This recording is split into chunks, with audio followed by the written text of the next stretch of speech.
Donald J. Trump.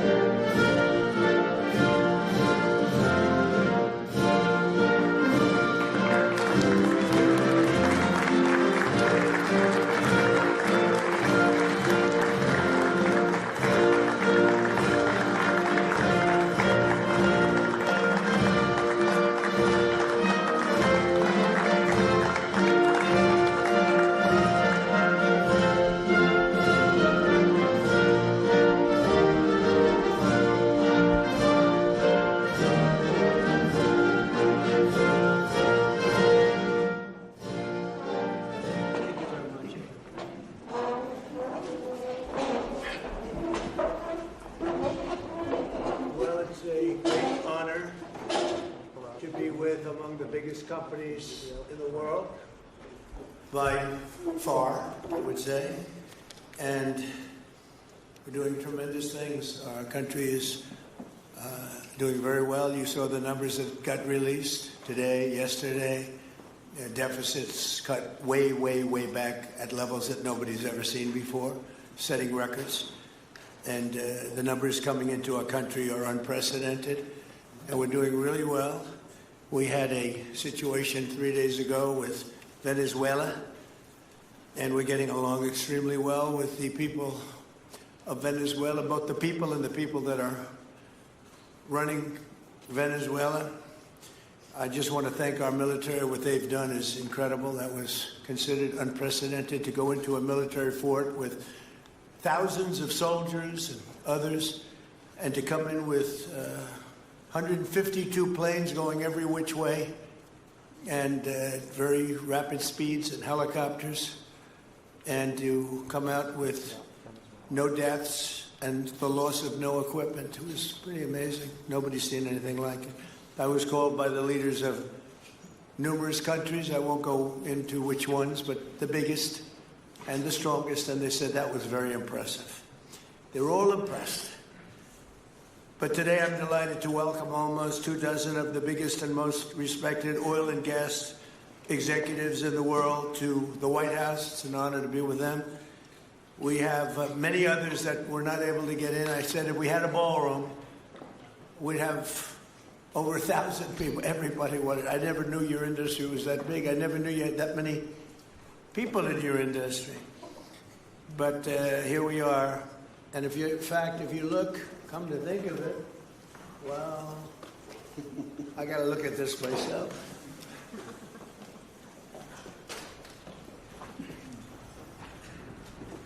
Wow. What a view. This is the door to the ballroom. What a job. Unusual time to look, but I figure we might as well do it. If the fake news would like to go back and take a look, you can, but you'll see a very big foundation that's moving. We're ahead of schedule in the ballroom and under budget. It's going to be, I don't think there'll be anything like it in the world, actually. I think it's going to be the best. We went from, this is, as you know, our biggest room, which would seat 100 for dinner, maybe, if you're lucky, if you're nice and tight. And the ballroom will seat many. And it'll also take care of the inauguration with bulletproof glass, drone-proof ceilings, and everything else, unfortunately, that today you need.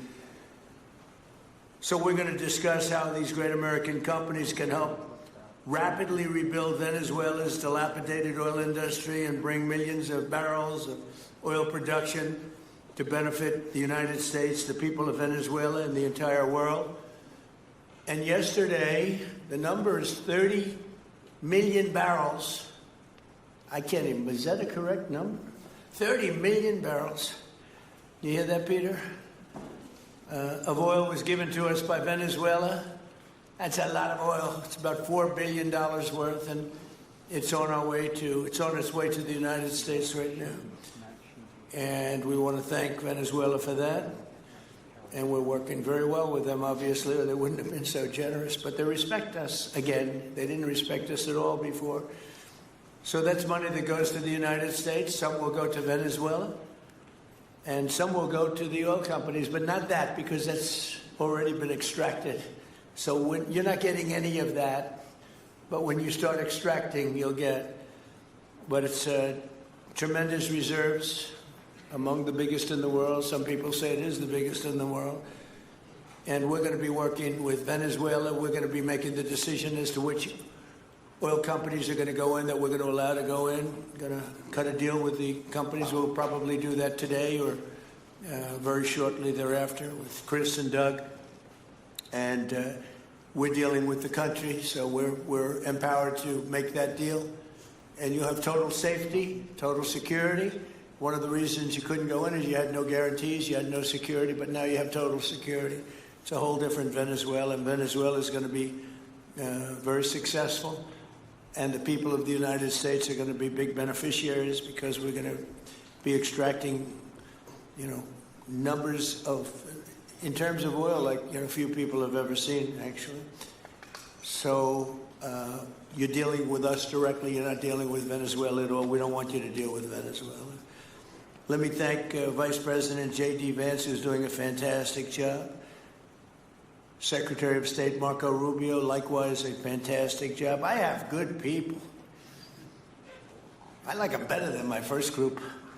But we had a great, despite that, we had a great first term. We had some great people there too, by the way. But we had a great first term. We had the greatest economy in the history of our country in the first term, but this is blowing it away. And you haven't seen anything yet. Everyone's been shocked by the numbers, 5.4% GDP. And that's despite the fact that we were badly hurt by the Democrat shutdown, of which they'd like to see if they could shut it down again. Secretary of the Interior Doug Burgum was fantastic. Secretary of Energy Chris Wright, recommended by Doug as being the greatest oil man anywhere in the world, because I wanted Doug for that job, energy, and Doug said, no, sir, there's a man named Chris Wright. I said, who the hell is Chris Wright? He said he's the most talented oil man anywhere in the world. I doubt you can get him, because typically oil men make a lot of money, and women. They make a lot of money, but Chris came. You took one of the greatest salary cuts probably in history, Chris. Right? But he's a fantastic person, loves our country, and many other important members of this team. And I want to thank them for their efforts. As you know, last week the United States Armed Forces performed one of the most spectacular military operations in American history, apprehending the outlaw dictator Nicolas Maduro for his crimes against the United States, crimes for which he has now been indicted and is in federal court awaiting trial. And he killed many people, millions of people, actually, and allowed jails, prisons, mental institutions, insane asylums, drug dealers, drug addicts to pour into our country totally unchecked because of Sleepy Joe Biden's policy of open borders, the stupidest thing I've ever seen. We're getting them all out. The departure of Maduro makes it possible an incredible future for both nations, Venezuela and the United States, in which we will more closely integrate the economies of two major energy powers in the Western Hemisphere. Energy coming out of Venezuela was very small. One of the things the United States gets out of this will be even lower energy prices. We have people now getting gasoline for $1.99, $1.96, $1.95, $1.92 yesterday, somebody. And it used to be $3.50, $4, $5 a gallon. Think of that, $1.99. Decades ago, the United States built Venezuela's oil industry at tremendous expense with American skill, technology, know-how, and dollars. But those assets were stolen from us, and we had presidents who did nothing about it. This president is much different than your other presidents. They did nothing about it. They stole it. Some of the people in this room were a little bit younger when that happened, but not that much younger. It wasn't that long ago. But they stole our assets like we were babies, and the United States did absolutely nothing about it. So now we're doing everything about it. Now we're doing 500% about it, but it's a long time after the act took place. So they stole from us, and it was taken by socialists and communists at the time, and Venezuela was going bad, really bad. And as much oil as they have, they're producing almost nothing, which is just a system. So we're really, if you look at it, we're taking back what was taken from us. They took our oil industry. We built that entire oil industry. Started a long time ago, but they took it and they were very ungracious to this country. But now they're being very nice. American companies will have the opportunity to rebuild Venezuela's rotting energy infrastructure and eventually increase oil production to levels never, ever seen before. When you add Venezuela and the United States together, we have 55% of the oil in the world. The United States is number one. We have them drilling. Drill, baby, drill was my campaign. And Doug and Chris, I think we're setting records on drilling right now and taking oil without Venezuela. That's how we're getting the oil prices down. The plan is for them to spend, meaning our giant oil companies will be spending at least $100 billion of their money, not the government's money. They don't need government money. But they need government protection and need government security that when they spend all this money, it's going to be there so they get their money back and make a very nice return. The plan is for them to spend at least $100 billion to rebuild the capacity and the infrastructure necessary. Venezuela has also agreed that the United States will immediately begin refining and selling up to 50 million barrels of Venezuelan crude oil, which will continue indefinitely. We're all set to do it. We have the refining capacity. It was actually based very much on the Venezuelan oil, which is a heavy oil, very good oil, great oil. It's fantastic for certain things like asphalt roads. Best there is in the world for asphalt roads and other things. All of the companies here today are going to be treasured partners in bringing the nation of Venezuela back to life, restoring its economy, and generating great wealth for their companies and for their people, and also great wealth for the American people, and tremendous wealth for the companies that are going in. The companies that are going in, and if you don't want to go in, just let me know, because I got 25 people that aren't here today that are willing to take your place. So I just want to thank, these are people that I either know or I know of by reading lots of business magazines and journals and papers. And these are the greatest oil people anywhere in the world. Harold Hamm, I see, is here. Harold, you know, there's a story about Harold Hamm that he can look at a piece of land, put a straw into the land, and oil pours out. Is that true about you?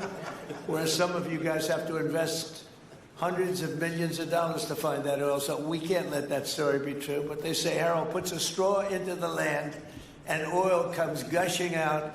So you're not a big R&D person, are you, huh? He's called Instinct for Oil. Now, he's got other problems, but we won't talk about those problems. But he's been a great supporter of mine for a long time, haven't you, Harold? So congratulations. But we have, and I think Harold would agree, we have the greatest oil men and women anywhere in the world sitting in this room right now. And we have a lot of people that will be back to see us sometime next week. We're going to have another meeting for another group. But we're going to do this very quickly. We can have this done almost immediately.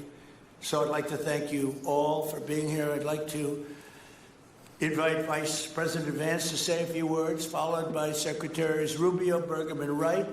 And then we'll have a few words from representatives that are here and to discuss their ideas, a couple of them. We have Chevron, which has been, where's Chevron? Where are you? Yeah, the far right. Oh, I thought you'd have a better location. You were the only one that was there for all that. I used to call you and say, what the hell is going on with Venezuela? He stuck it out. I don't know if you made money or not, but you stuck it out. I got to give you a lot of credit for that. Mark Nelson, thank you very much. Exxon CEO Darren Woods. Darren, thank you very much. How's Exxon doing? Okay? All right, thank you very much. They'll do a lot better now, won't they? Huh?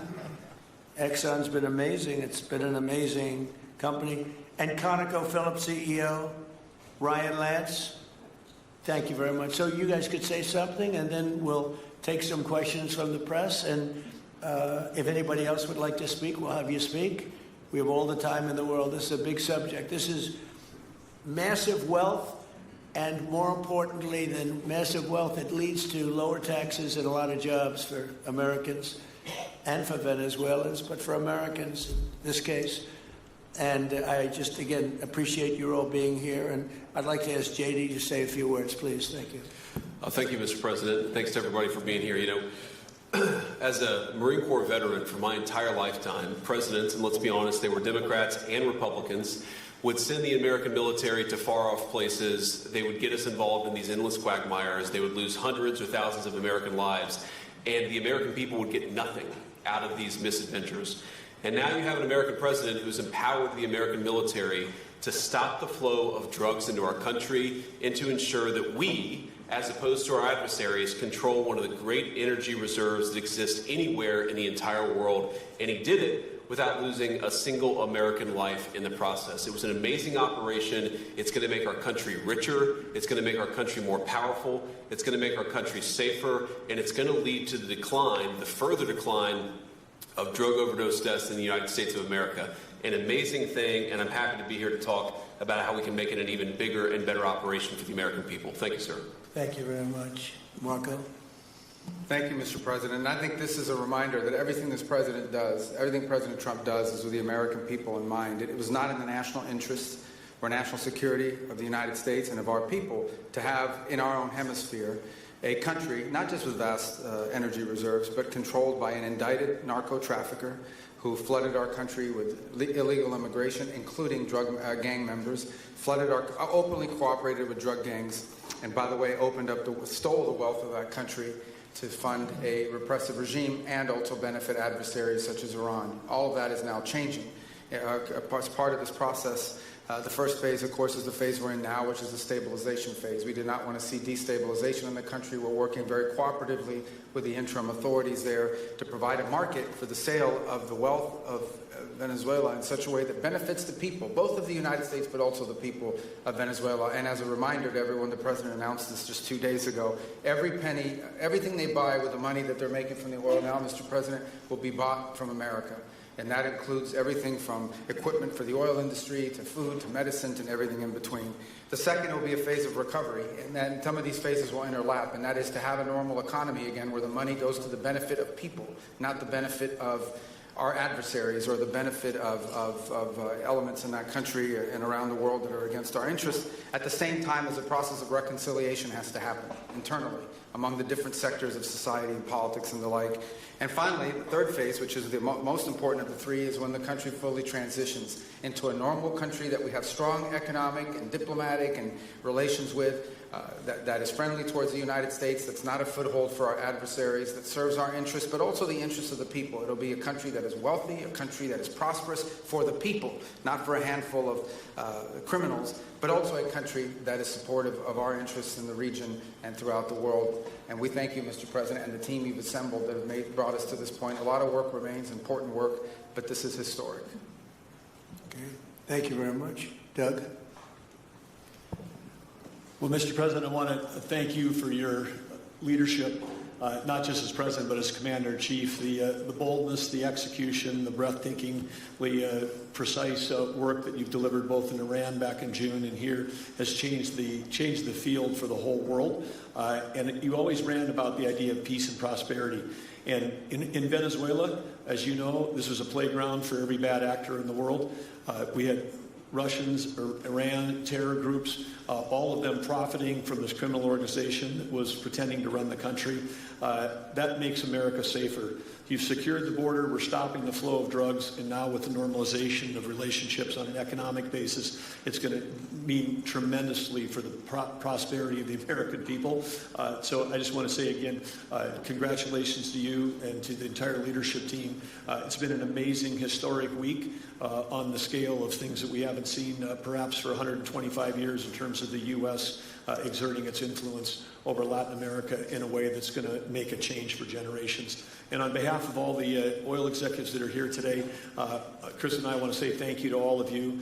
It's your technology, your innovation that has put America in the place where today we are the most energy dominant country in the world. And that position is what's allowed us to take the action that we're taking with statecraft, with military action. None of that would happen if we were dependent on everybody else for energy. So you're a big part of the reason that we're able to move the way we are today, and we're grateful that you're here to be part of the solution going forward. Thank you, Doug, and you are doing a fantastic job, and we appreciate it. Everybody appreciates it. They know who's doing well. Chris Wright? Thank you, Mr. President. Yeah, what we've seen in the last week is leadership matters and credibility matters. Venezuelan oil has been sanctioned for many years, and the oil just flew, those sanctions were not enforced. That oil just floated out to trafficked by bad actors of the world. The resources weren't gone to a central place. The corruption and decline of Venezuela has been a crisis for the people of Venezuela, and as Secretary Rubio said, massive spillover effects in the United States, in crime, in drugs, in kidnappings, and in taking a huge resource base and making it not exploited, not developed. The whole world is a poorer, less opportunity-rich place because of that. When you have materials underground, they've been underground for 1 million years. That does not make them a resource. That does not make them valuable for your country, your people, or the world. They only become a resource with technology, with capital, with rule of law, and a system of governance that encourages the harvesting of those resources to make the better world. And we see here the dramatic contrast between the United States, which may have less oil underground than Venezuela. We have 20 times the production of Venezuela, 20 times the impact of human betterment, massively better quality of living here in the United States. That was at risk under the last administration. We've seen a lot of attacks on the energy that makes the world go round. President Trump's election has removed those risks, has embraced reality about how the world is energized, and we are record production of oil in the United States, record production in natural gas in the United States. We've seen a meaningful decline in gasoline prices, diesel prices, travel prices because of jet fuel.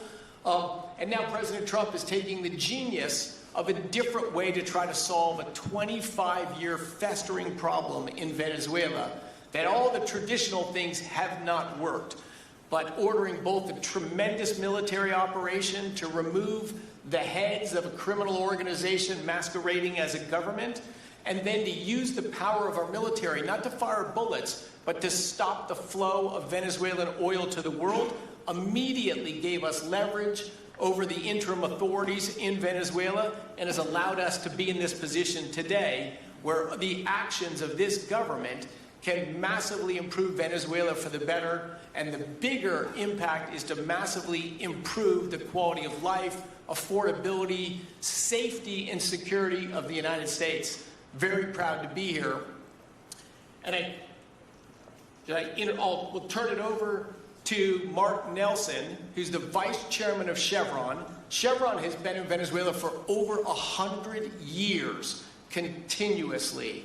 Mike Wirth, the CEO, had a knee replacement recently. He's not here. Mark is a tremendous leader in our industry, and I'll turn it over to him. Thank you, Secretary Wright. Again, I'll send Mike Wirth's regrets. He really wanted to be here, Mr. President. Great guy. On his behalf, I have 3 very quick thank yous and an assurance I'd like to provide you all.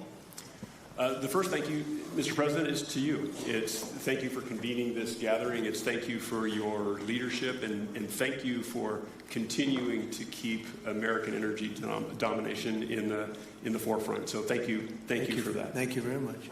The second thank you actually is to the cabinet. So Secretary Rubio, Secretary Berg, and Secretary Wright, your ability and commitment to continue to engage with the parties around the table to keep the world working is greatly appreciated. So thank you for that. And the final thank you actually would go to our Venezuelan employees of Chevron. They have been working tirelessly to operate safely, protect the environment in country, and their dedication and skill will help us in this next chapter. And finally, I'll close with the assurance. For more than a century, Chevron has been a part of Venezuela's past. We are certainly committed to its present, and we very much look forward as a proud American company to help it build a better future. And so, Mr. President, thank you for your leadership. And you really suffered there. You stuck it out. A lot of people left. A lot of big companies left. Many of the people sitting at this table left because of the safety risk and other risks. But you stuck it out. I give you credit for that. Sometimes it was hard. I remember 6 months ago I told you to stay, just stay. Things are going to happen. You'll be very happy. I didn't know they were going to happen this fast or this conclusively. One thing I think everyone has to know is that if we didn't do this, China or Russia would have done it. And if China or Russia were a next-door neighbor, because essentially this is not around the other parts of the world so far away where you fly in an airplane for 24 hours before you get there. This is sort of a next-door neighbor if you think about it. And I told China and I told Russia, we get along with you very well. We like you very much. We don't want you there. Not going to be there. And if we didn't do this, China would have been there and Russia would have been there. Maybe they both would have been there together, but they're not going to be there now. One thing I will tell them, and I will tell you, that we are open for business. China can buy all the oil they want from us there or in the United States. Russia can get all the oil they need from us. And they do like oil, even though they produce a lot of it. But China and Russia and everybody else is able to go, and we'll be open for business almost immediately. I have a feeling the $100 million will be spent $100 billion will be spent very, very rapidly by these very big, powerful, and rich companies, and I think they're going to be able to rebuild the infrastructure. And I hope it's going to be brand new as opposed to a rehab, because I know the tremendous difference between the new and the not so new in your industry. The new is much more beautiful, much better in every way, and actually much smaller. It's like everything else, gets smaller and stronger. It's a combination of smaller, better, and stronger. So I hope you're going to build all brand new stuff, rip out the old crap that's been there for so many years, and do it the right way. You're going to be there a long time. If we make a deal, you're going to be there a long time. If we don't make a deal, you won't be there at all. It's, sort of interesting. But again, China and Russia would have been there if we didn't do this. And the other thing people ask about the second wave, I don't think it's going to be necessary. We have an armada, a giant armada like nobody's ever seen in that part of the world. And it's stationed off the coast. And we are getting along so well with the people that are involved in representing Venezuela that I don't think we're going to have any I don't think it's going to be necessary to do the second wave. We were planning on a second wave, but the first wave was so powerful and so good and so strong. And frankly, the people in the country, they did the right thing. They were smart. They did the right thing. They didn't want to go through a second wave. But we've got a tremendous number of the most powerful ships in the world right there. I don't think we're going to have to use that. I'm happy to say that. I don't think we're going to have to use that at all. If I could ask Chevron, you did a great job. I want to thank you. And ExxonMobil, if you would say a few words, and then followed by Conoco, great companies, massive companies, great companies. Exxon, please. Sure. Thank you, Mr. President. I appreciate the invitation and the opportunity, frankly, for the entire industry to show up and provide perspective. Frankly, we've been kind of unresponsive to the press regarding Venezuela. I guess today's the opportunity to address the press directly with respect to a number of questions that have been asked of ExxonMobil. First and foremost, obviously, is the interest that we have in Venezuela. And I think, the way I would position that, I think one of the reasons why we see many of the industry players here is we're in a depletion business for a product that is in great demand and will be in demand for many, many, many decades to come. And as a depletion business, the biggest challenge we have is finding resources. There's an opportunity in Venezuela with all the resources there. Is we don't have that challenge of finding. We have the challenge of developing those resources. So I think it's in the best interest of these companies and, frankly, society as a whole for the industry to be interested in understanding what the opportunity represents. I'll just share a philosophy that ExxonMobil has when we enter countries, because we do business all around the world in a number of different regimes. We take a very long-term perspective. The investments that we make span decades and decades, so we do not go into any opportunity with a short-term mindset. And there's a value proposition that we have to meet. It has to be a win-win-win proposition. Obviously, it has to be a win for the company and our shareholders and to generate a return for the investments that we make. Has to be a win for the government. The resources are an important source of revenue that help support the people of the places that we do business.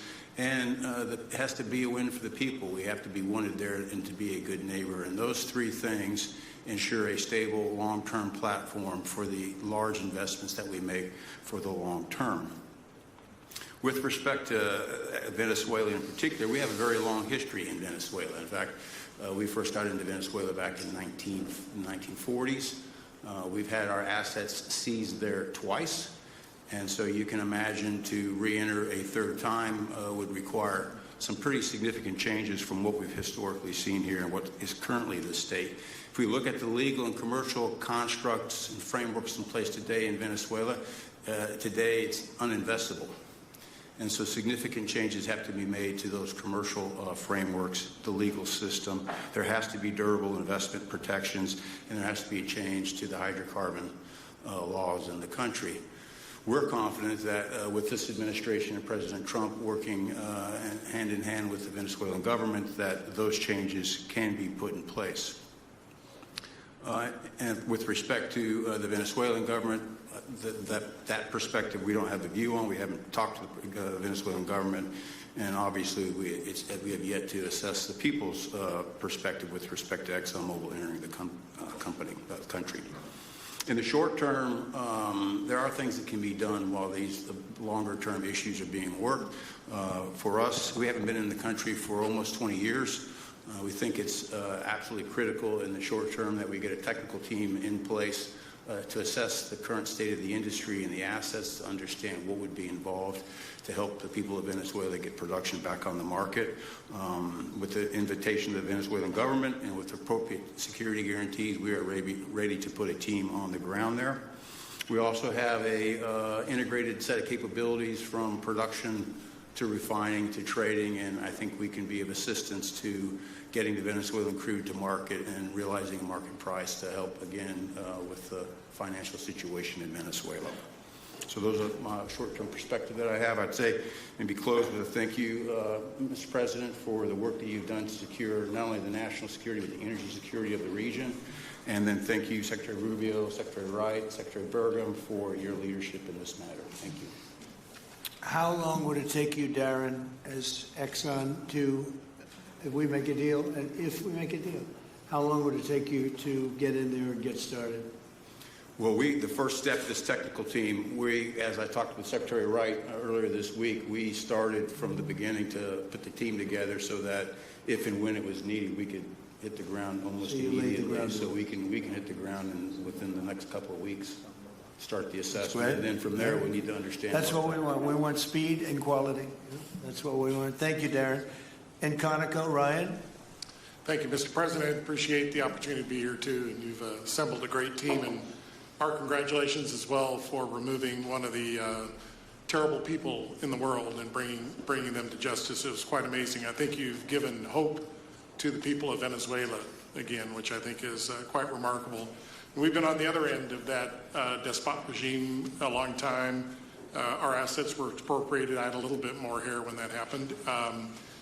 And, you know, I think we're the largest non-sovereign credit holder in Venezuela today.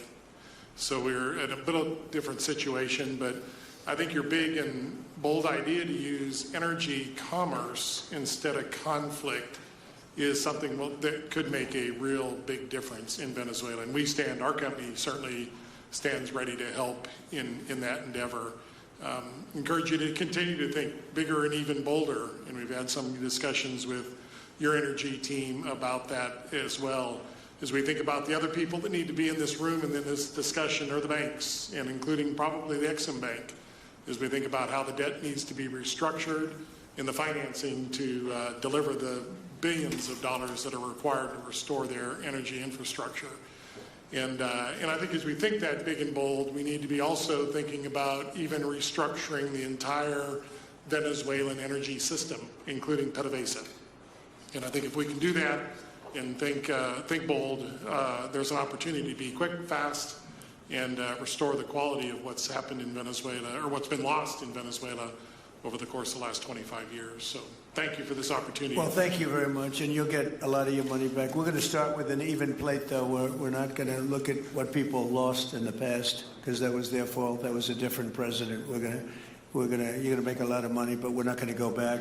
You left a lot of money behind, I guess, huh? What number? 12 billion. How much? 12 billion?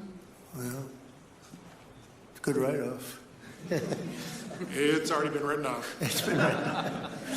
All right, thank you. You'll make it back one way or the other. You're all going to do very well. I think really very well. Marco just gave me a note. Go back to Chevron. They want to discuss something. Go ahead. I'm going back to Chevron. Marco. Thank you, Marco. Was there a question, Mr. President? Yes, go ahead, Marco. What are you saying here? Mark, if you increase. can update us on operations in the ground and with the appropriate approvals, what you might be able to achieve in the next 12 to 18 months, give us a little view from the ground. You bet. So today, Chevron has 3,000 employees in 4 different joint ventures in Venezuela today. And over the past 5 to 7 years, they've taken production from about 40,000 barrels a day to 240,000 barrels a day, essentially getting those facilities and that equipment up to standards that would be something that people in the room would be more accustomed to. Given the work we've done with Secretary Wright and Secretary Burgum and even Secretary Bessent, I think we have a path forward here very shortly to be able to increase our liftings from those joint ventures 100%, essentially effective immediately. We are also able to increase our production within our own disciplined investment schemes by about 50% just in the next 18 to 24 months. And that's just leveraging what's on the ground. So to Secretary Rubio's comments about phase 1, this is taking the momentum of improvements we've already made there locally and building on those and creating more momentum for the people of Venezuela. Do you think you have an advantage being there? You've been there by the skin of your teeth. It's been tough for you to be there. But do you think you have an advantage over the other people in this room by the fact that you are there? Yeah, I think there are, Mr. President, I think there would be days where it didn't feel like an advantage, and there are days where it does feel like an advantage. But having people on the ground today that care desperately about the people of Venezuela and know how to operate the assets that are there is a definite advantage today. Would you say the best locations are available, or would you say the best locations are already sort of worked, even though they're in very bad shape? The best locations for finding oil, the best locations for oil. There are more opportunities than not, Mr. President. With 300 billion barrels of reserves and resources in country, there are lots of opportunities for many companies. Will you be building new, or will you be using the old infrastructure that you have? Yeah, today it's a little bit of a mix, but today it's mostly us taking the equipment of today, getting it to the standards that we are accustomed to your comments about making it how it should be today. Most of the investments that we've been making are about getting it up to our standards. Well, I think you're going to make an investment, but you're going to get your money back very quickly, and that's part of our thing. We're going to have you get your money back fast, and then you'll give a lot to Venezuela and to the United States after that. Okay, so you'll be in good shape. Could I ask Harold Hamm to say a few words? He's been a friend of mine for a long time. Very amazing man, actually, amazing energy person. Well, thank you, Mr. President. It's good to be here with so many dignified people. And this effort particularly, and thank you for your effort for what you've done here, taking this despot out of that area. And the world dealt with him way too long. Certainly our industry knows that this is a real jewel that can be developed for the people of Venezuela, and also benefit the world. And like Secretary Wright said, it has not been done. That's not been done in the past, and they had a good chance at it. Brought someone in that totally took it down, as everybody knows here, and that was Chavez, and we know what happened to him finally. But that ruined the industry in Venezuela, and all of us know how that ended very well, very, very wrongly. So anyway, we're glad to see what's happened here, and look forward for the opportunity for a lot of people in this room. But also for America and the country itself. Are you going to be involved in going in? Because, you know, he's in North Dakota and he's in Oklahoma and some incredible places. It's a little bit different, but there's no doubt about you won't have to worry about the straw too much here. You can just go at it. Are you going to be one of the participants? Well, certainly, you know, I'm an oil finder, like you said. You know, Barry Switzer, you know, told that story. The coach. And he's kind of exaggerating a little bit. It doesn't come out quite that easily usually. But anyway, great story. I love it. But I love Barry. Barry's the one that told me this. Yeah, he's a champion, you know, in a lot of ways. So love that story. Certainly, it excites me as an explorationist. You know, everybody has that in their blood, and you know, it is a very exciting country and a lot of reserves. And so it's got its challenges, and the industry knows how to handle that. And like Darren said, you know, you go into your eyes open and do the best you can with the team you got. So Well, you're going to thank have you. something that they never had really here is tremendous security. You're going to be very secure, very safe, physically safe in addition to financially safe. So it's good to see you, Harold. Thank you very much. Does anybody have anything to say before we get to the press? What does Cuba have to do to avoid the same fate as Venezuela? What does Cuba have to do? Well, Cuba's in bad shape. Cuba relied on Venezuela for oil and for money. And nobody really knows what's going to happen with Cuba. They're doing very poorly. They're really third world all the way. And we have a lot of great Cuban Americans. And I would say Marco fits very solidly into that category. And I might ask you to say a few words about, we were discussing it before, Cuba is a very different, they don't have energy, they don't have oil, but they would live off of the oil from Venezuela. And what they do have is very strong people and very powerful people militarily, and they would protect the people running Venezuela, and they would take in a lot of money from Venezuela. Now they don't have that. They won't be taking in any money. So, Marco, what do you think? Well, I mean, the fundamental problem in Cuba is that it's run by incompetent people that don't know what an economy looks like, much less a functioning one. They've made a choice, and that is they would rather have political control over their people than they would to have an economy that functions. And they've gotten away with it for 60-something years because they've had donors, the Soviet Union, and now most recently Venezuela. But that's now gone. So the people in control in Cuba have a choice to make. They can either have a real country with a real economy where their people can prosper, or they can continue with their failing dictatorship that's going to lead to systemic and societal collapse. That's a very stark and dramatic choice, and it's one we hope to make the right one. We don't have an interest in a destabilized Cuba, but that would be their fault because they refuse to allow the people of Cuba to have either economic or political freedom for that matter. And you have a lot of people in this country that want to go back to Cuba and help Cuba. A lot of people have left, you know, they came in penniless, they didn't have anything, and they've become very rich people in our country, and they want to very much go back and help Cuba. So that's something that Cuba has that a lot of other places don't have. Peter? President Trump, thank you. I do want to ask you about Minnesota, but first, just more on topic. President Zelensky said that he was watching with the rest of the world as you made this order to go and capture Nicolas Maduro. And he said, if that's how it works with dictators, then the United States knows what to do next. Sounds like he wants you to go and capture Vladimir Putin. Would you ever order a mission to go and capture Vladimir Putin? Well, I don't think it's going to be necessary. I think we're going to have I've always had a great relationship with him. I'm very disappointed. I settled 8 wars. I thought this would be in the middle of the pack or maybe one of the easier ones. And I don't know if you know, Peter, the last month, they lost 31,000 people, many of them Russian soldiers, and the Russian economy is doing poorly. I think we're going to end up getting it settled. I wish we could have done it quicker because a lot of people are dying, and mostly soldiers. You know, they get hit in Kiev and they get hit a little bit here and there, and people are dying there too. But largely, it's the soldier population. When you have 30,000, 31,000 soldiers dying in a period of a month, 27,000 the month before, 26,000 the month before that. That's bad stuff. So, as you know, President Biden gave $350 billion to Ukraine to fight, and we would never get that back, although I did make a rare earth deal to get it back, so we will be getting it back, but shouldn't have done that. It was a bad thing to do.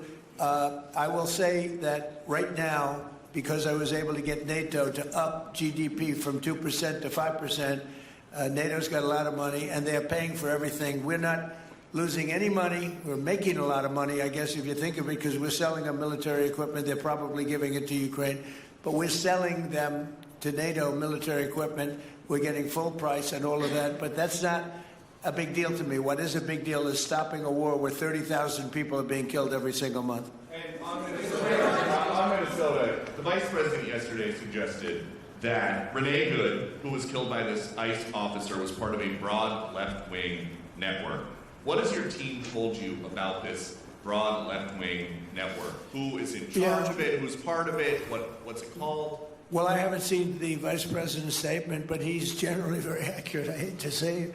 Look, I watched that yesterday, and there were a lot of different forms to it. But there was a woman screaming, shame, shame, shame, shame. She was a agitator, probably a paid agitator, but in my opinion, she was an agitator, a very high-level agitator, so professional. She wouldn't stop screaming. I said, this isn't a normal situation. This is a professional troublemaker. Because you heard it and I had it. Now, I will say this. The news sort of turned her down, turned her off. Because you're trying to watch. She was so loud and so crazy and just not normal. When somebody sees something like that, they don't go screaming and the same words. So, I guess you could say professional, but I didn't think she did a very good job. You have agitators, and we will always be protecting ICE, and we're always going to be protecting our Border Patrol and our law enforcement. Thank you, Mr. President. Mr. President, in your conversations with these oil executives today, did you provide any security guarantees so that they can do their work safely in Venezuela? Yeah. And separately, Mr. President, they will have those guarantees, yes. And separately, Mr. President, I'm curious in terms of the future of Venezuela. Do you see Venezuela now led by Delcy Rodriguez as an ally of the U.S.? Is that the way that you view that country well, right now? Well, right now they seem to be an ally, and I think it'll continue to be an ally, and we don't want to have Russia there. We don't want to have China there.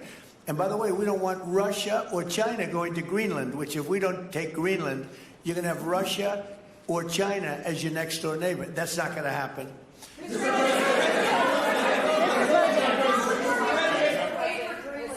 The White Mr. President, thank you. You just said that these companies would have security guarantees if they go in on the ground in Venezuela. They will have. And what is your plan there actually for these companies and those Americans who are going to be on the ground working for these companies?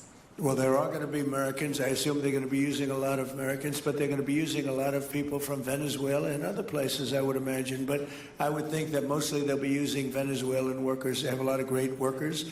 They have a very high unemployment rate, and they have workers that are very familiar with taking oil out of the ground. Yeah. And another question for you on Iran. How long do you think the Ayatollah will be in power after what we've seen play out on the ground there? When is the U.S. going to get involved now that reports of protesters being killed on the ground? So Iran's in big trouble. It looks to me that the people are taking over certain cities that nobody thought were really possible just a few weeks ago. We're watching the situation very carefully. I've made the statement very strongly that if they start killing people like they have in the past, we will get involved. We'll be hitting them very hard where it hurts. And that doesn't mean boots on the ground, but it means hitting them very, very hard where it hurts. So we don't want that to happen. There have been cases like this where President Obama totally backed down. But this is something pretty incredible that's happening in Iran. It's an amazing thing to watch. They've done a bad job. They've treated their people very badly, and now they're being paid back. So let's see what happens. We're watching it. We're watching it very closely.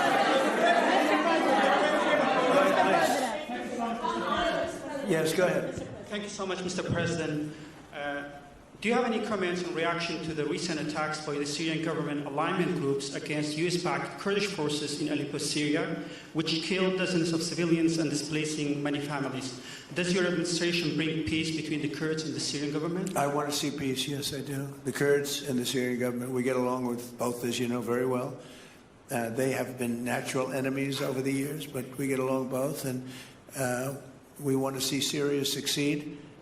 And so far, I think they are succeeding, but this is just breaking out, and we want to see that stopped. Go ahead,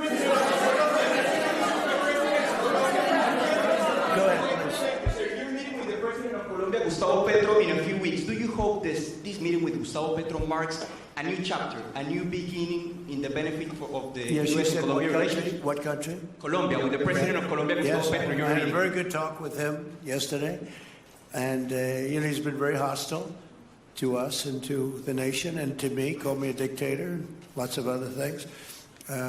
Called Biden some terrible names, far worse than he called me. But he called yesterday through people, and he wants to meet, and that's fine with me. I've made up with people also, so we're going to have a meeting with him. We had a very good conversation. The people of Colombia are incredible people. Marco would know that better than anybody because he's married to a woman from Colombia. And I don't mean Columbia University. That would be, I'm not sure. I think I like Columbia, the country, better, if you want to know the truth. The people are, hold it. The people are great people. I look forward to meeting with them. We're going to meet in the very near future. Would you meet the interim president of Venezuela here in the White House? Would you greet her to discuss the fate of the oil? Yeah, well, I'm going to meet a lot of people, and we're going to meet, we meet a lot of people. When you end 8 wars, you get to know a lot of people, and I think it's very important. As an example, we have over $18 trillion, think of it, $18 trillion coming into our country. A lot of that's coming in from foreign countries like Saudi Arabia and Qatar and UAE and others. And I get to meet a lot of people, but I will be meeting with various representatives of Venezuela, probably pretty soon. We haven't set that up.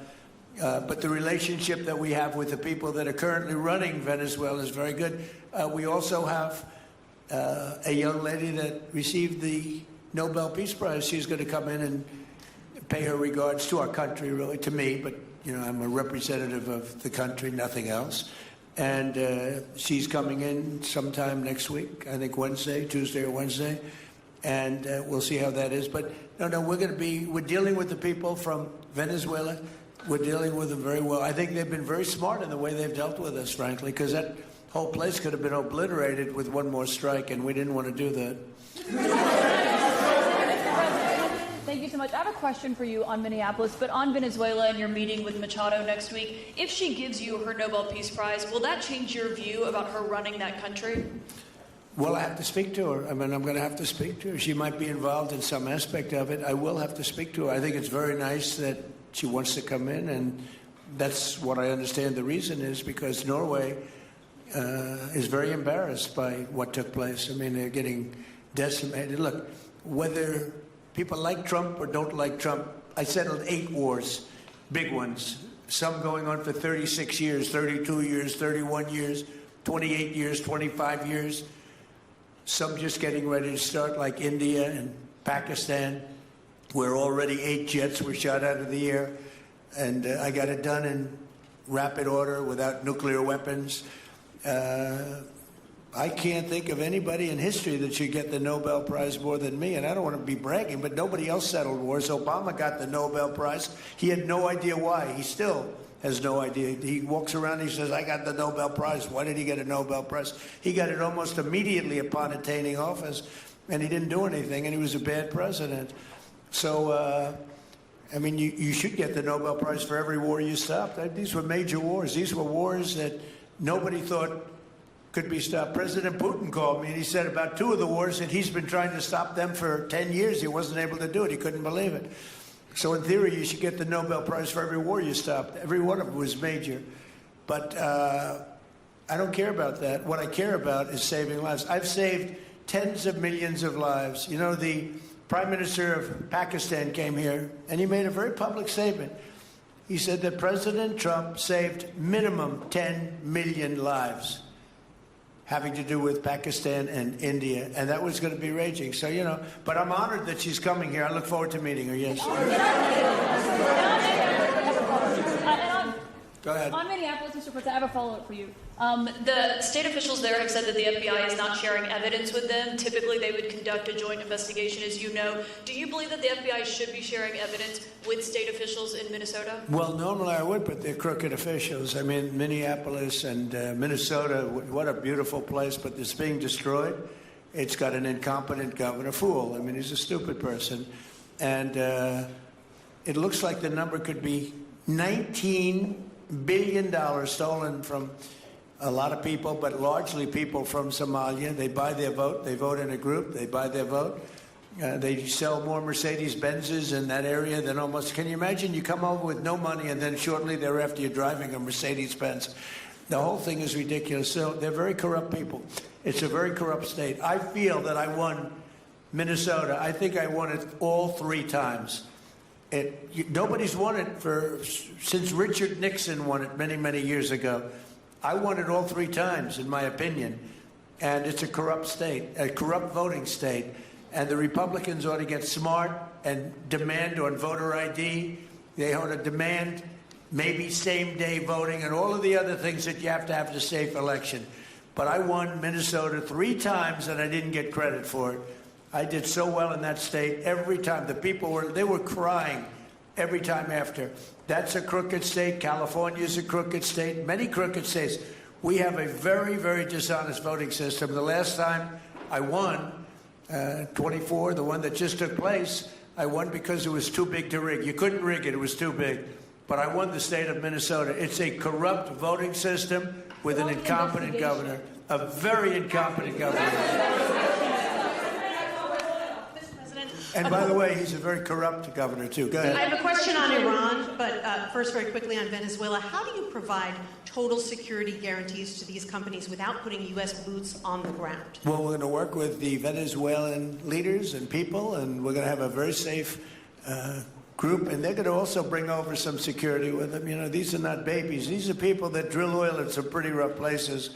I could say a couple of those places make Venezuela look like a picnic. These people around the table, these are tough people. They go into areas that you wouldn't want to go. They go into areas that if they invited me, I'd say, no thanks, I'll see you back in Palm Beach. No, this is a tough group of people. They know how to do it. But we are, in addition to that, we'll have very good security for them. We're going to make sure that it's very, very good security. And I think the people of Venezuela are going to give you very good security. You know, the people... No, I'm not talking even leadership. The people of Venezuela are going wild over this. They named a street after President Trump. What do? You attack a country and they name a street? That's never happened before. Although I heard that's also taking place in Iran. They named a street, the protesters. I just hope, just God bless them. I just hope the protesters in Iran are going to be safe, because it's a very dangerous place right now. And again, I tell the Iranian leaders, you better not start shooting, because we'll start shooting too. With your glasses, sir, go ahead, please. Hold it. Next to you. Yes, glasses. The gentleman with the glasses. All right, thank you, Mr. President. With those very big glasses, actually. Yeah, Ferrari, actually. Mr. President, I have 2 questions. What do you want the European Union to do in Ukraine? The European leaders are pretty divided on Ukraine. And then, if you can reiterate this straight message that you have to the Iranian leader, to Khomeini, the message that you have. You're talking about Iran? Oh, Iran, yeah. What do I want Iran to do? I'm sorry? Where are you from? Italy. Oh, nice place. Yeah. Okay. The first question. So what are you asking about Iran for? Well, if you can answer about Europe and what you think the Europeans should do on Ukraine, and then a message. Well, look, Europe has been doing so much for Ukraine, but it hasn't been enough. And obviously that I would say that President Putin is not afraid of Europe. He's afraid of the United States of America, as led by me. There's no fear of Europe. Europe's fallen behind, and Europe, and JD said it very strongly, I don't know, he took a lot of heat, but I didn't give him any heat. Europe is a different place. Europe is changing. Europe has got to get its act together. I love Europe. I guess I came from Europe, essentially. My roots are in Europe, but Europe is a different place. They have to get their act together. Now they've said they have a great NATO leader, and they've gone up to 5% from 2% GDP. That's a big step. But they have to be very careful with their immigration policy, and they have to be very, because, you know, I will just say, to be nice, that there are certain places in Europe that are very important that are no longer recognizable. I'm being very nice, I'm being very diplomatic when I say that. They are not recognizable, and they have to be careful on energy because they're putting windmills all over the place and losing a fortune. They're destroying their country. They're destroying the beautiful landscapes, the beautiful everything. They're doing, and by the way, in case you people don't know, I'm not much of a windmill person. I can proudly say, Doug, that we have not approved one windmill since I've been in office, and we're going to keep it that way. My goal is to not let any windmill be built. They're losers. They lose money. They destroy your landscape. They kill your birds. They're all made in China. And all you have to do is, you know, just about all of the windmills are made in China, the structures. All you have to do is say to China, how many windmill areas do you have in China? So far, they're not able to find any. They use coal and they use oil and gas and some nuclear, not much, but they don't have windmills. They make them and sell them to suckers like Europe and suckers like the United States before. They are the worst form of energy, the most expensive form of energy, and in 8 years they're rotted out anyway. Go take a look at Palm Springs, California, and take a look at what that looks like. It looks like a junkyard of steel. So we don't approve, and I've told my people, we will not approve windmills. Maybe we get forced to do something because some stupid person in the Biden administration agreed to do something years ago. We will not approve any windmills in this country. Two questions. On Venezuela, is it ultimately more important to you to establish stability there or democracy there? Well, you're talking about maybe the same thing. I mean, you're talking about stability or democracy. I don't know. To me, it's almost the same thing. We want stability, but we do want democracy. Ultimately, it'll be democracy. Peter? I do have a policy question, President Trump, but I'm having a hard time seeing here. I see the American flag lapel pin. What is the other lapel pin on Somebody gave me this. You know what that is? That's called a happy Trump. And consider the fact that I'm never happy. I'm never satisfied. I will never be satisfied until we make America great again, but we're getting pretty close, I'll tell you what. This is called a happy Trump. Somebody gave it to me, I put it on. Thank you. And the policy question.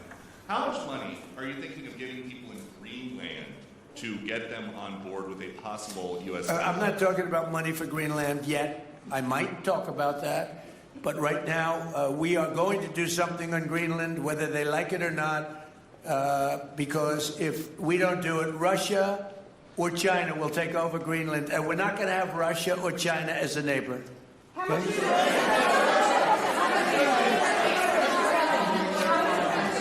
I would like to make a deal, you know, the easy way, but if we don't do it the easy way, we're going to do it the hard way.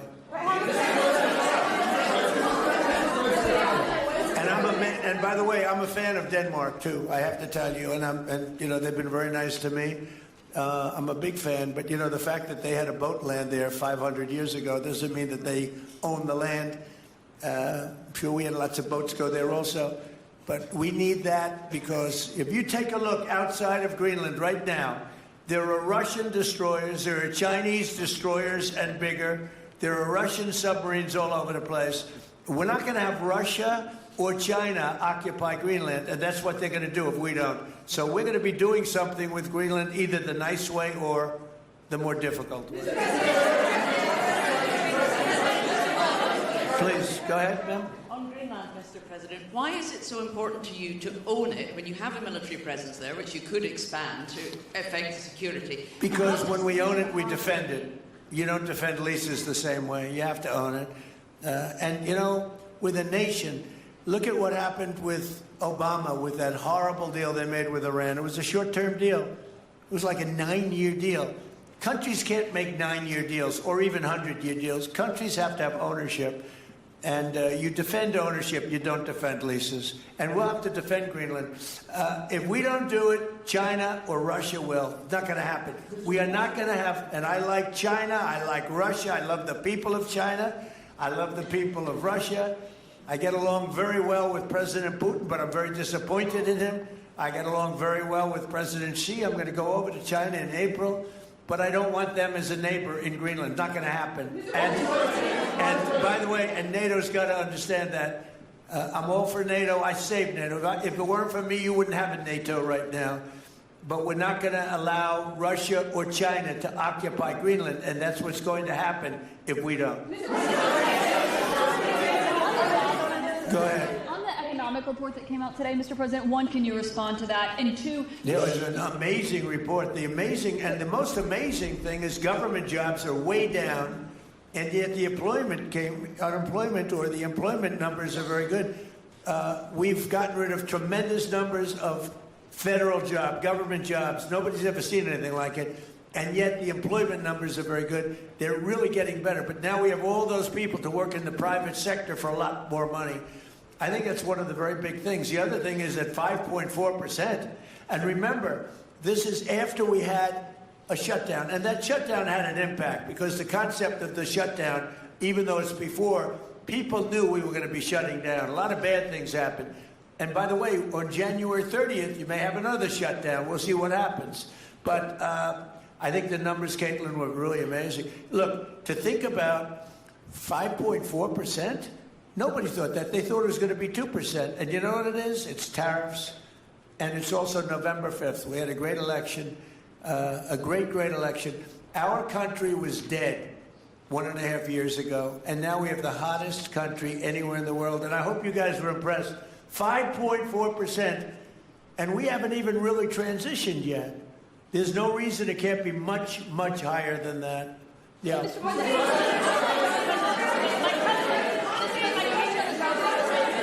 off, can you respond to the manufacturing? Let's give CNN a chance. You know, they've been fighting so hard to get back into the mainstream. Mr. President, you posted some numbers actually on Truth Social last night. People saying you posted the job data early when you're not supposed to obviously share it till the next morning. Did you do that on purpose? No, I don't know. If they posted them, I said post them whenever you get a chance. I don't know. They gave me some numbers. When people give me things, I post them. But the numbers are amazing. Yeah. Administration plan to distribute the money from the Venezuela oil sales? Is it, obviously you say it's going to go into these controlled accounts. Yeah. Would it go back to Venezuela in a direct payment? Is it going through these goods? How do you plan to do that? Well, we want to make sure that Venezuela can survive. You know, Venezuela needs money, and we're going to make sure that they get money. And we're going to get money, and the oil companies are going to make something for the work they do, and they're going to get back their money. We're devising a formula, but it won't be so much of a formula. It's going to be what they need. We're going to take care of what they need. There'll be plenty left over. We're going to have a lot of money left over. And the money left over is going to the United States of America, and the oil companies are going to be very happy. Yes. Thank you, Mr. My question is, would the administration offer a backstop to these oil companies for like financial guarantees, some sort of backstop, if the country did destabilize again? That's a very interesting question. Using the word backstop, I haven't heard that word in a long time. That was at the Wharton School of Finance I last heard. That's a good term. We ought to use it more often. I hope I don't have to give a backstop. Look, these are very smart people. The smartest people are not only in oil and business. These are the biggest companies in the world, sitting around this table. They know the risks. I mean, there are risks. We're going to help them out. We're going to make it real easy. They're going to be there for a long time. We're going to be there together for a long, long time. And they're going to be taking the oil, and they're going to be bringing oil prices down. They're going to make a lot of money. They're going to get their money back. They're going to be safe. The people of Venezuela are going to be big beneficiaries, and the United States of America is going to be a big beneficiary for what we've done. And you know, one other thing I might say, it's also very big for national security because, again, just like Greenland, we can't have China or Russia occupy Greenland. We can't have China or Russia occupy Venezuela. And if we didn't do what we did, China or Russia would have been in Venezuela. I think I can, where's Mr. Chevron? So let me ask you, they would have been there if we didn't do this. Do you agree with that? They certainly have a lot of economic interests in the country. There's absolutely no argument about that. They were trying to be there. I mean, you know, we had a Russia, I guess sort of I call it a semi-Russian ship yesterday that we took over, and Russia decided not to defend that ship against us. It's a big movement. The ship was loaded up with oil, and we took the oil, and it came out of that port. but Russia would be there or China would be there. And we want them to be there for a different reason. We want them, do you people agree? In particular, China, they need a lot of oil. Russia doesn't need so much, but Russia was there anyway. But I assume you agree that China would like to be doing a lot of business there by buying oil. And I want to just tell President Xi and President Putin, but more so in this case, President Xi, because they do need a lot of oil. And we are open for business in the United States, and we are open for business in Venezuela, right?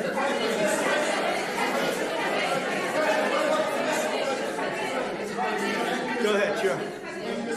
You know, I could take questions from these people all day long. You know, they're sitting here, and generally they're very rich, very powerful, but nobody gives a damn about them. It's a sad thing. You have all that money, all that power, and look at all these crazy questions. We could do this all day long and they wouldn't be satisfied. So we'll take a few more, though. Let me ask you more importantly, do you have any questions from the biggest? Hold it. Do you have any questions for the biggest people on earth, the biggest business people, the biggest companies anywhere on earth? Do you have any questions for these people? No, do you have a question for them? Yes, but have Go you ahead, heard go from ahead, ask any of them. the companies in the room that they are committed to rebuilding the oil infrastructure in Venezuela? And for the executives in the room, what do you need from the administration in order to invest? That's a good question. Do you want to go and answer that question? Yeah. Exxon. I'll refer you back to the statements I made before. There are a number of legal and commercial frameworks that would have to be established to even understand what kind of returns that we'd get on the investments. So I think all the investments and the opportunity sets, I think everyone sitting around this table would have the opportunity and the know-how and the capability to make the investments. The questions will ultimately be how durable are the protections from a financial standpoint, what do the returns look like, what are the commercial arrangements, the legal frameworks, all those things have to be put in place in order to make a decision to understand what your return would be over the next several decades that these $1 billion investments would be made on. Could I do this? Because we have, again, the biggest people on the planet Earth around this table, biggest companies in the world. I'd like to just ask them to introduce themselves. We'll start from this end and go around to here. And if you have anything to quickly say, we can do that. But you want to just start right over here? These two guys, we'll leave them out because they're with us. Please. Thank you, President Trump. John Addison at Vitol. We're here to ensure that you are going to be able to move all of this oil all around the world at the best price possible so that the influence that you have over the Venezuelans will ensure that you get what you want. Thank you. Thank you. Good point. Thank you, Mr. President. Ryan Sheffield of Formentera. My grandfather, Hugh Sheffield, was president of ARCO, Venezuela. Right. Thank you for what you did. Do you like what we're doing? There's a lot of shale there, a lot of upside. He would be very happy looking down. He'd be very proud of you right now, right? Yes, sir. Good. Thank you. Mr. President, Luis Rodriguez. I'm probably the only Venezuelan American sitting on around this table. I want to personally thank you for the courage of your actions over the last couple of weeks. I think I speak, and I speak of Venezuela in general in saying there's optimism. You've brought optimism to the table, and if the conditions are met, the opportunity is absolutely immense. I agree with that. That's true. Thank you. Well said, too. It's immense. This is a tremendous opportunity. Thank you. Richard Holton from Trafigura. We're working with your administration, Mr. President, to bring that Venezuelan oil to the United States. Our first vessel should load in the next week. Good job. Thank you.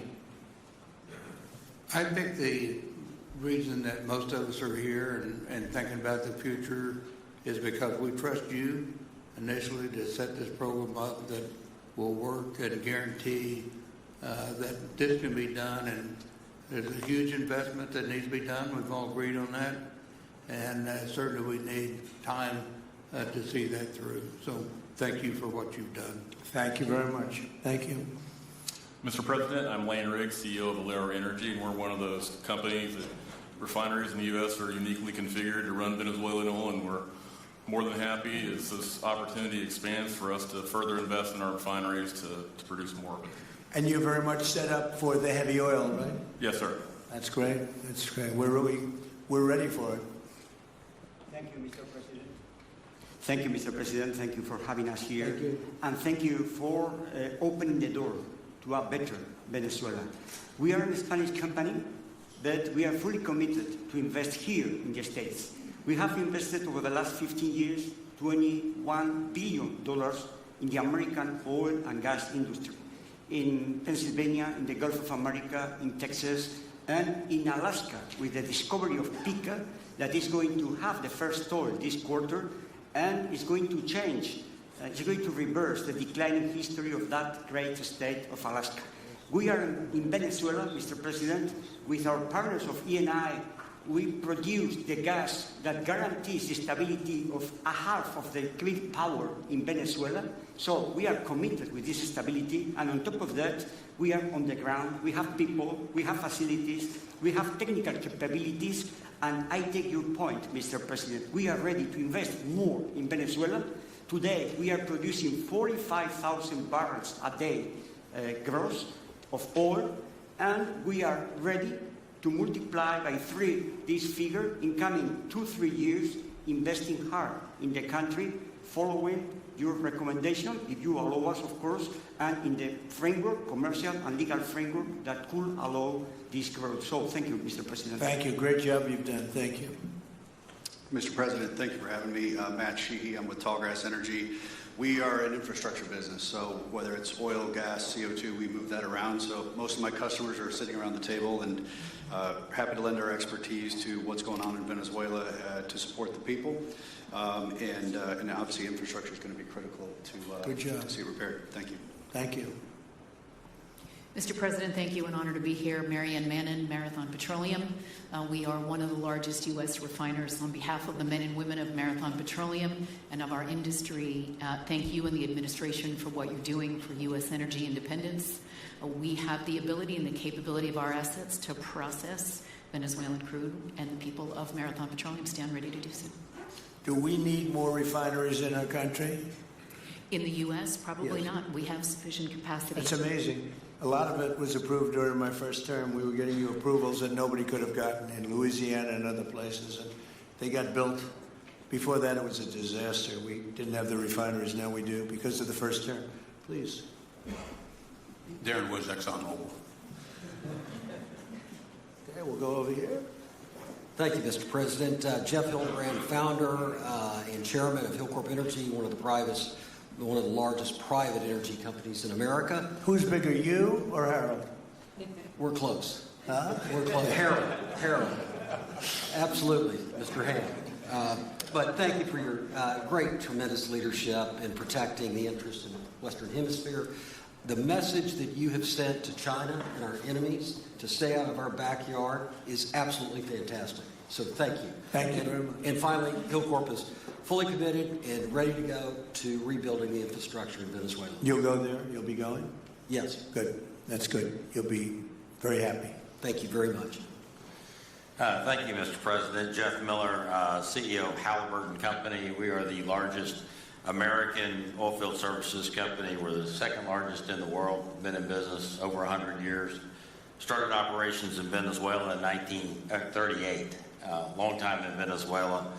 I personally lived there for 4 years and raised my kids there. So quite familiar with Venezuela, and just couldn't express gratitude more so for the opportunity to return to Venezuela under the stability that I know that this team and your team are able to deliver. So When did you leave? Huh? When did you leave Venezuela? As a company, we left under the sanctions in 2019. So we had intended to stay, and then when the sanctions went into place, we were required to leave. But very much interested in returning. And 600 Venezuelans with Halliburton today, all around the world. Look forward to putting them back to work. Great job. Great Thank job. you. You'll be back. Please. Mr. President, I'm Alex Pamberg. My company, Aspect Energy, is one of the leading American international wildcatters. We've found significant fields in central Are and you a southern. wildcatter? I'm a wildcatter. That's pretty cool, I'll tell you. I would have been a wildcatter too if I was in and you've been successfully wildcatting. We've found significant fields in Central and South America, in the Middle East, and in Europe. We're a leading That's oil good. producer in Hungary. But probably the most pertinent example is what a wildcatter does is take on risk and try to reduce it. And then other people come in and put more capital in later, so we're kind of kickstarters in the oil industry. We went into Kurdistan very early on, back when people told us it wasn't safe and we shouldn't do it. We found a big field there, and it ultimately has got to be developed along with one of my colleagues here to be one of the big leading fields in Kurdistan. We think that Venezuela has a tremendous amount of opportunity. If you look at the reinvestment required, the investment required, people are talking about hundreds of billions of dollars. But if you put that in perspective, that's 1 million barrels a day for 15 years is $220 billion net cash flow. So what we really need to do is to be able to kickstart production and then reinvest and have the confidence to reinvest. And what you're doing by putting the United States in control of the cash flow coming out of the country, it gives companies like ours the confidence to say we can kickstart this production and then reinvest and reinvest. In Hungary, we've invested $1 billion in changing the trajectory of Hungarian oil production. We were only able to do that not because we could write $1 billion check, we're a smaller company, but because we reinvest all the cash flow back into new production. Good. Mark Nelson with Chevron. Sure. Thank you, Mr. President. I'm Claudio Descalzi in ICO, Italy. We started working in Venezuela in 1980. We have a lot of oil, but now just the gas is flowing because it's not under sanction. And as my colleague from Repsol said, we cover more than about 50% of the electricity in the country. So that is essential to avoid any kind of problem, social problem. We own about 4 billion barrels of reserves, so a huge amount in the Orinoco Belt and in central Venezuela. We have now in the country 500 people, most Venezuelan, and we are ready to invest. Clearly, we are ready to invest. We thank you for the big efforts and the efficiency of your action, and we are here. And we are here to work together with the U.S. We are also a big investor in the U.S. So I know that. We thank you again, and we are there. And we are also ready to join with American companies in our assets to develop and go faster with good investors and good know-how from the U.S. company. Yeah. Thank you. You've done a great job. Thank you very much. Mr. President Ross Perot, good to see you again.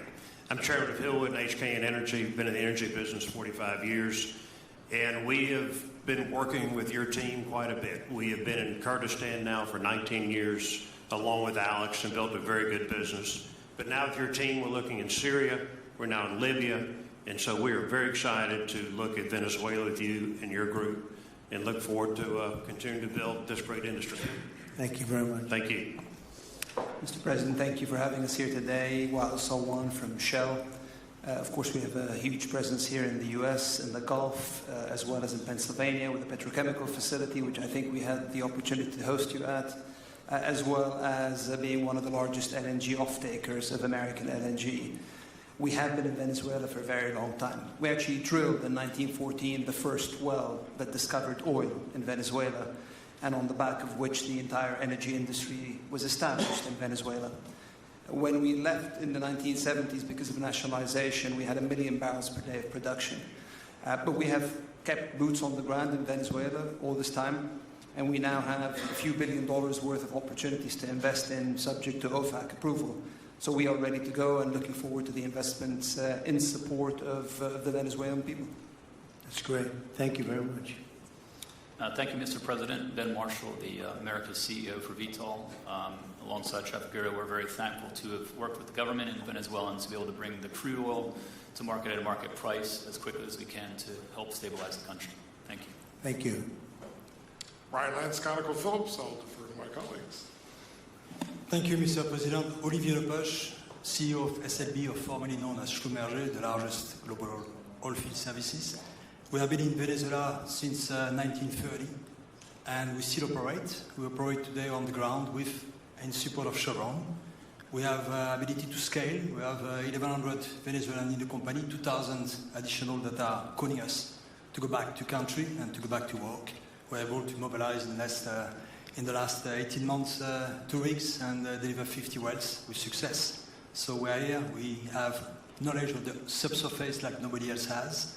We have boots on the ground, capacity on the ground, $700 million of equipment value on the ground in Venezuela, ready to mobilize for all of our partners, customers. So we are ready to scale fast, and we really want to thank the administration, Secretary Wright, Secretary Bergen, for the effort they are supporting and giving us to be successful on behalf of the Venezuelan oil and gas industry.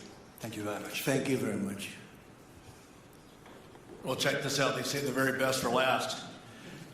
And I don't have that sexy accent like this guy next to me here. Mr. President, my name's Bill Armstrong of Armstrong Oil and Gas. I'm a private independent guy. And in real estate, you were a wildcatter. So wear that motto proudly. But like you, I was my own guy. I don't have shareholders. I don't have private equity partners, but I've been drilling all over the place. In fact, I had the largest discovery in Alaska, biggest discovery in 50 years in our country. I now control 8 million acres adjacent to Venezuela, so I'm already heavily invested in the area. We share a 150-mile border with Venezuela in the countries of Aruba and Curacao, and we are ready to go to Venezuela. It is, in real estate terms, it is prime real estate, and it's kind of like West Palm about 50 years ago. Yeah. Very right. Yep, I agree with you. Thank you. Congratulations. Thank you. So I think what we're going to do is speak without the press to these gentlemen, see what kind of a deal we can make. We're going to get them involved. I'm going to ask Doug and Chris and some of the people that we have from the business standpoint representing our country to start talking about the confines of a deal. I have an idea what I want, what I think we should have. We have to get them to invest, and then we have to get their money back as quickly as we can, and then we can divvy it all up between Venezuela, the United States, and them. I think it's simple. I think the formula is simple. We start with a brand new plate, and it's going to be a tremendous success. I think it's going to be probably like few other things could ever be. You know, there's so much. Venezuela's been really taken advantage of by a lot of people because they drill very little. I mean, as much as you hear they drill very, very little, very small percentage. But now that'll change, and it'll change very rapidly because these are the biggest people, and it'll change very rapidly. So if you don't mind, I'll ask the press to leave, and we will see what kind of a deal we're going to make with these geniuses, and I think you're going to come out very good. Thank you all very much. Thank you. Thank you. Thank you, everybody. Thank you. Thank you. You can take that. We'll come back for the cables.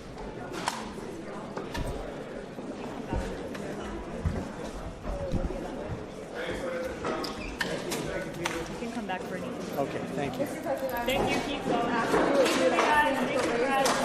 To raise their hand if they would be going to Venezuela. If you want to ask someone if that's Thanks, Fred. Thank you, Fred. Thank you, Fred.